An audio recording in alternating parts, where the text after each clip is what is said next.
Bienvenue à l'émission La Bible à 100%. La Bible à 100%, une émission qui commence avec la Bible. La Bible à 100%, une émission qui continue avec la Bible. La thématique d'aujourd'hui sera intitulée Le troisième déluge de la terre. Mais avant de commencer, nous voulons tout d'abord rendre gloire et honneur à notre Seigneur, le Seigneur Jésus-Christ. À lui soit la gloire, l'honneur, la magnificence au siècle des siècles, en son nom et en sa personne, le Seigneur Jésus-Christ. Amen. Oui, comme sujet, le troisième déluge de la terre. Le troisième déluge de la terre. Actuellement, la terre a déjà vécu plusieurs vies différentes. Premièrement, la terre à ses débuts a été créée dans la Genèse 1er, verset 1er. Au commencement, Dieu créa les cieux et la terre. Deuxièmement, la même terre fut noyée dans l'eau, dans Genèse 1er, le verset 2. Genèse 1er, verset 2, l'Esprit de Dieu se mouvait au-dessus des eaux. Troisièmement, la même terre, suite à l'évaporation de l'eau, va donner l'apparition du sec dans Genèse 1er, le verset 9. Genèse 1er, verset 9, que le sec paraisse, et cela fut ainsi. Et quatrièmement, la même terre est à nouveau noyée dans l'eau dans Genèse 7, le verset 20. Genèse 7, verset 20, les eaux s'élevèrent de 15 coudées au-dessus des montagnes qui furent couvertes. Cinquièmement, la même terre redevint sèche dans la Genèse 8, le verset 14. Genèse 8, verset 14, le second mois, le 27e jour du mois, la terre fut sèche. Donc, en gros, depuis la création de la terre jusqu'à nos jours, la terre a déjà été remaniée 7 fois. À l'heure actuelle, la terre est en train de vivre sa 5e vie. En effet, la 5e vie de la terre à l'état sec, commence à partir de Genèse 8, verset 14. Dès lors, pour garder la terre à l'état sec, Dieu a dû conclure une alliance dite l'alliance de l'arc-en-ciel. Verset Genèse 9, le verset 15. L'alliance de l'arc-en-ciel, Genèse 9, verset 15. Je me souviendrai de mon alliance avec moi et vous et tous les êtres vivants et de toute chair. Et les eaux ne deviendront plus un déluge pour détruire toute chair. L'arc-en-ciel sera dans la nuit et je le regarderai pour me souvenir de l'alliance perpétuelle entre Dieu et tous les êtres vivants de toute chair qui est sur la terre. Cela veut dire, n'était-ce l'alliance de l'arc-en-ciel, Dieu aurait pu inonder la terre pour une autre fois avec de l'eau. Mais à cause de l'alliance de l'arc-en-ciel, le troisième déluge n'aura rien à voir avec des pluies d'eau ou des torrents d'eau. De préférence, le troisième déluge est décrit comme étant une pluie de feu et de soufre. Le troisième déluge en question sera plutôt un déluge d'ordre pyrotechnique. Les versets relatants du troisième déluge sont les suivants. 2 Pierre 3, le verset 10. 2 Pierre 3, verset 10. Le jour du Seigneur viendra comme un voleur. En ce jour, les cieux passeront avec fracas. Les éléments embrasés se dissoudront. La terre, avec les œuvres qu'elle renferme, sera consumée. Ensuite, nous allons lire Somme 97, le verset 3. Somme 97, verset 3. Le feu marche devant lui. Le feu embrase alentour ses adversaires. Ces éclairs illuminent le monde. La terre le voit et tremble. Les montagnes se fondent comme la cire devant l'Éternel, devant le Seigneur de toute la terre.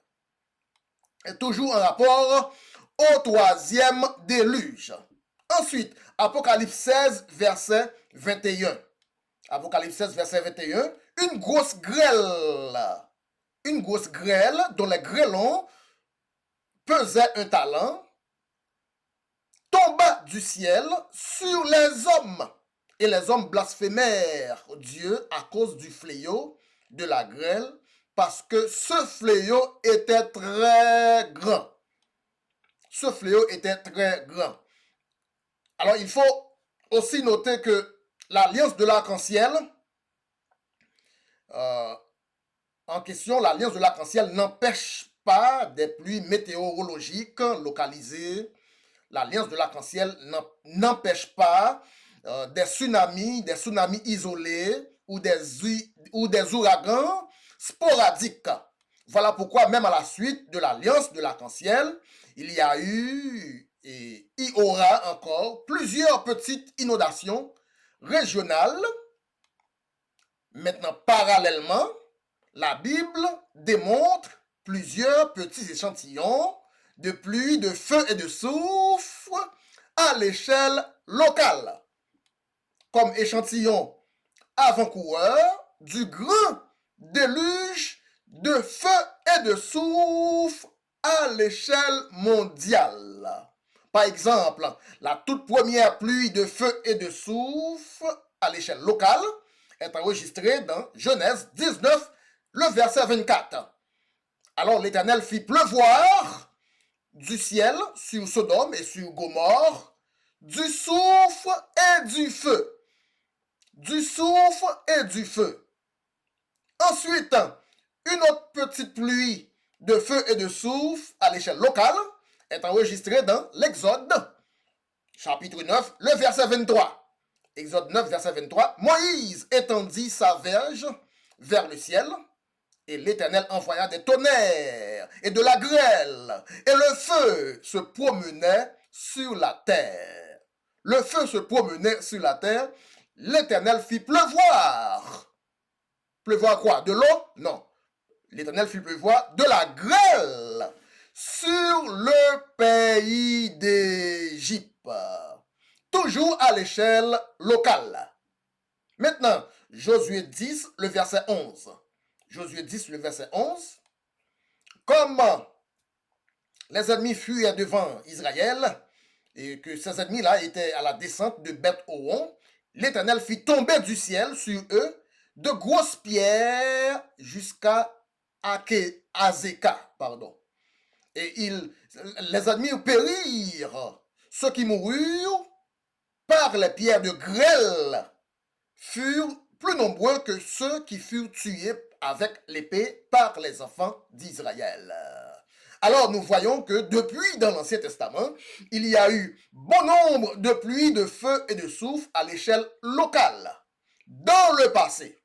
Mais en attendant le grand déluge de feu et de souffle, il y aura encore plusieurs petites pluies de feu et de souffle, toujours à l'échelle locale, projetées pour le futur. Verset Apocalypse 9, le verset 17. Apocalypse 9, verset 17, à l'échelle locale. Ainsi, je vis des chevaux dans la vision, et ceux qui les montaient, ayant des cuirasses couleur de feu, d'hyacinthe et de soufre. Les têtes des chevaux étaient comme des têtes de lion, et de leur bouche, il sortait du feu, de la fumée et du soufre. Verset 18. Le tiers des hommes fut tué par ces trois fléaux, par le feu, par la fumée et par le soufre qui sortait de la bouche des chevaux. Toujours à l'échelle locale, des pluies de feu et de soufre à l'échelle locale. Maintenant, verset Apocalypse 16, versets 8 et 9. Apocalypse 16, verset 8, le quatrième versa sa coupe sur le soleil, et il lui fut donné de brûler les hommes par le feu. Et les hommes furent brûlés par une grande chaleur. Et les hommes blasphémèrent le nom du Dieu qui a l'autorité sur ces fléaux. Et les hommes ne se repentirent pas pour donner gloire à Dieu. Alors, pour conclure, nous faisons une comparaison entre les deux déluges précédents et le dernier déluge à venir. Si les deux déluges précédents ont lavé toute la terre avec de l'eau, le déluge à venir, notamment le troisième déluge, sera de préférence un lavement de feu et de soufre. Depuis la création de la terre jusqu'à nos jours, la terre a déjà vécu 5 vies différentes. De là étant, la terre va bientôt passer à sa 6e vie, à sa 6e retouche, à son 6e renouvellement. Le 6e renouvellement de la terre sera donc à la suite du 3e déluge, notamment le déluge du feu et du soufre, tel que prophétisé dans les Saintes Écritures. Voilà, c'est la conclusion pour cette étude biblique pour l'émission La Bible à 100%. Avec vous, votre très humble évangéliste, le frère Bruno. Abonnez-vous à la chaîne La Bible à 100% sur YouTube pour ne pas rater aucune de ces classes bibliques. Dieu voulant, rendez-vous à la semaine. Bye bye.